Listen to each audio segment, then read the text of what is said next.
Hello dear students, मैं doctor BP Singh Solanki. मैं BSc third year में बॉटनी के फर्स्ट पेपर में फोर्थ यूनिट में ब्रांचेज ऑफ पैलियोलॉजी के बारे में आपको बता रहा था, जिसमें सिक्स्थ ब्रांच फॉरेंसिक पैलियोलॉजी मैंने आपको बताया था। इसके बाद नेक्स्ट ब्रांच है मेलिसोपैलियोलॉजी।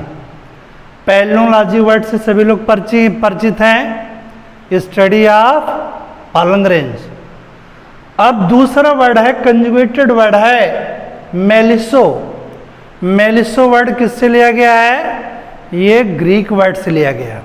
और आप जानते हैं बायोलॉजी के जितने भी वर्ड होते हैं, चाहे जूलॉजी हो चाहे बॉटनी, वह मोस्टली किससे लिया गया है? ग्रीक वर्ड से लिया गया है। But some words are taken from Latin word. तो ये मेलिसो वर्ड भी ग्रीक वर्ड से लिया गया है। मेलिसो मीन्स क्या होता है? Honey and honey bee. अब आप जानते हैं कि ये जो पॉलन ग्रेन्स होते हैं, अब इनका इस हनी और हनी बी से क्या मतलब है, रिलेशन है? आपको मालूम है हनी का प्रोडक्शन हनी बी के द्वारा होता है। और हनी बी कैसे करती है?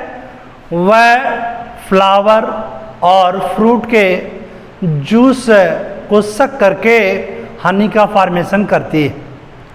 तो अब आप जानते हैं फ्लावर के डिफरेंट पार्ट्स होते हैं, जैसे कैलिक्स है, कोरोला है, एंडोसियम है, गायनीसियम है। और आप जानते हैं एंडोसियम में बहुत से स्टेमन्स होते हैं और स्टेमन्स के एंथर में पॉलन ग्रेन्स होते हैं। तो जिस समय हनी बी ये फ्लावर के जूस को सक करती है, चूसती है, उस समय ये पॉलन ग्रेन्स भी उसमें पहुंच जाते हैं।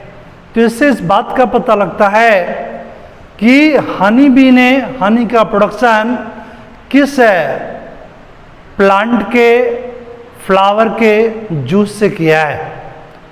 तो चलिए, ये मैंने आपको क्लियर कर दिया कि मेलिसोपैलियोलॉजी की मीनिंग क्या है। अब हम इसके डेफिनेशन पर आते हैं। डेफिनेशन हम नोट कर रहे हैं, आप भी नोट कर लीजिए। The branch of पैलियोलॉजी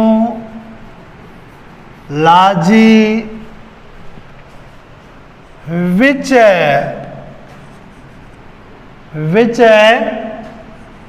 deals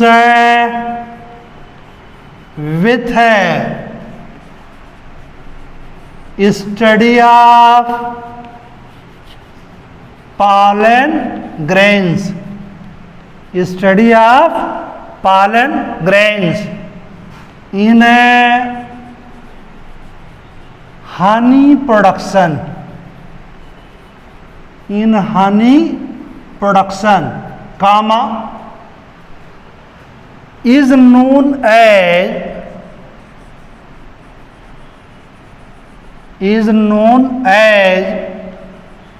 मेलिसोपैलियोलॉजी। Melissopalynology फिर से डेफिनेशन आपको रिपीट कर देते हैं। The branch of palynology which deals with study of pollen grains in honey production is known as melissopalynology. अब इसके बाद बात आती है कि पॉलन ग्रेन्स क्या प्रूव करता है, उसके बारे में बताते हैं। आगे नोट करेंगे, the pollen grains are used in identification identification of plants used by honey bee in honey production, in honey production. फिर से रिपीट कर देते हैं। The pollen grains are used in identification of plants used by honey bee in honey production. इसको आप लोग note कर लीजिए। हम साइड हो जाते हैं।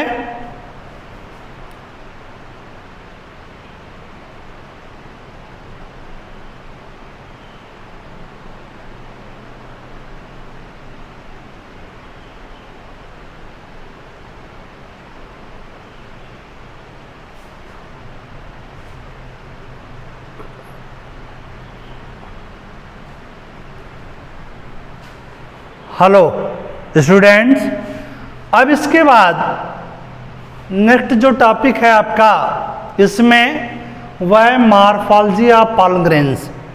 Morphology of pollen grains. अब मॉर्फोलॉजी ऑफ पॉलन ग्रेन्स को समझने के पहले थोड़ा सा आपको पॉलन ग्रेन्स के बारे में बताना होगा।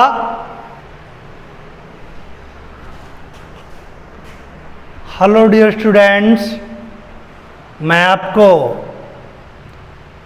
Morphology of pollen grains start करने के पहले उसके पॉलन ग्रेन्स के बारे में बताना जरूरी है कि पॉलन ग्रेन्स की पोजीशन कहाँ होती है, कहाँ पाए जाते हैं।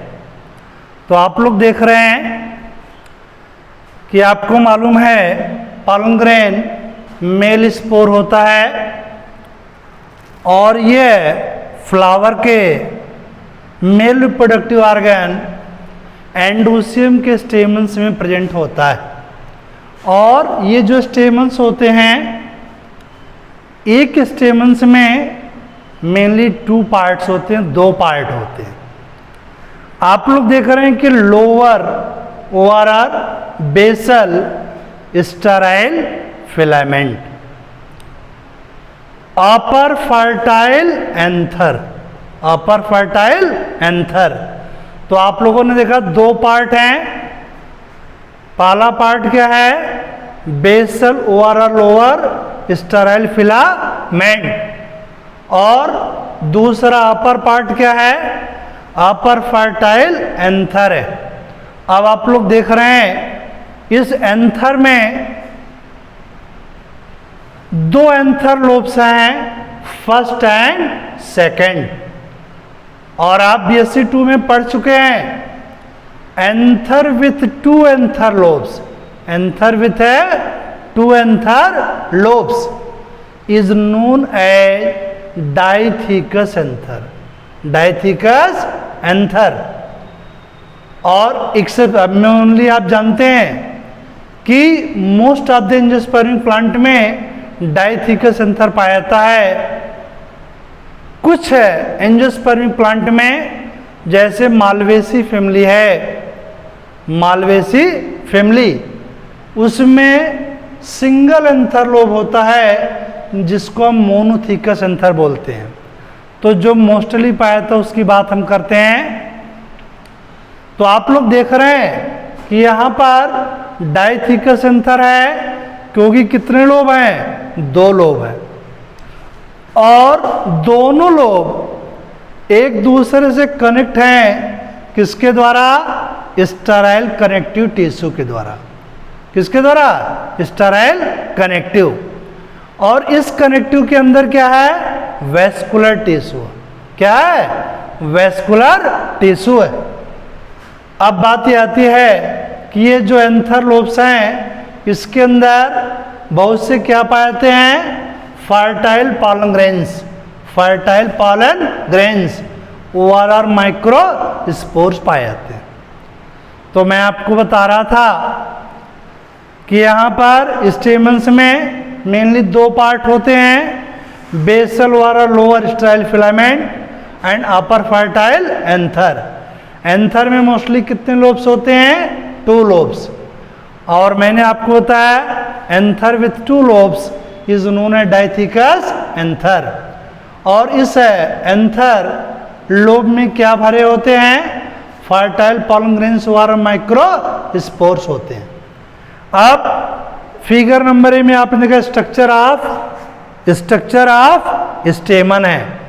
अब हम इसका क्या करते हैं? टीएस काटते हैं। क्या करते हैं? TS, transverse section.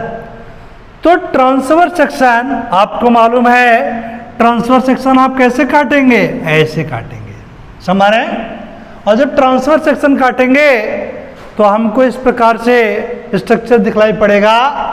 आप लोग देख रहे हैं कि एक एंथर लोब ये है और दूसरा एंथर लोब ये है, and each anther lobe contain 2 microsporangia, 2 microsporangia. Thus, a diathecous anther contain 4 microsporangia. Means one anther lobe contain 2 microsporangia, other anther lobe also contain 2 microsporangia. Thus, a diathecous anther contain 4 microsporangia. अब आप जानते हैं कि ये जो microsporangia है ये plural word है। अगर हम एक को रिप्रेजेंट करेंगे तो इसको बोलेंगे माइक्रोस्पोरेंजियम। और ये जो माइक्रोस्पोरेंजिया होता है ये सर्टेन प्लेसेस पर वीक होता है और यहीं से रप्चर होता है, बस्ट होता है, और इसको हम क्या बोलते हैं? स्टोमियम। क्या बोलते हैं? स्टोमियम। और इसी स्टोमियम से ये पॉलन ग्रेन डिस्चार्ज होते हैं। कहाँ पर? एटमॉस्फेयर में। तो यहाँ पर क्या हो गया? डिस्चार्ज पॉलन ग्रेन वाला माइक्रोस्पोर। तो थोड़ा सा मैंने आपको बताया पॉलन ग्रेन के बारे में। तो अब आप लोगों ने देखा कि पॉलन ग्रेन कहाँ प्रेजेंट होता है? यह माइक्रोस्पोरेंजियम में प्रेजेंट होता है। और माइक्रोस्पोरेंजियम कहाँ पर है? एंथर में है। एंथर कहाँ पर है? स्टेमन में है। और स्टेमन कहाँ पर है? एंडोसियम में है।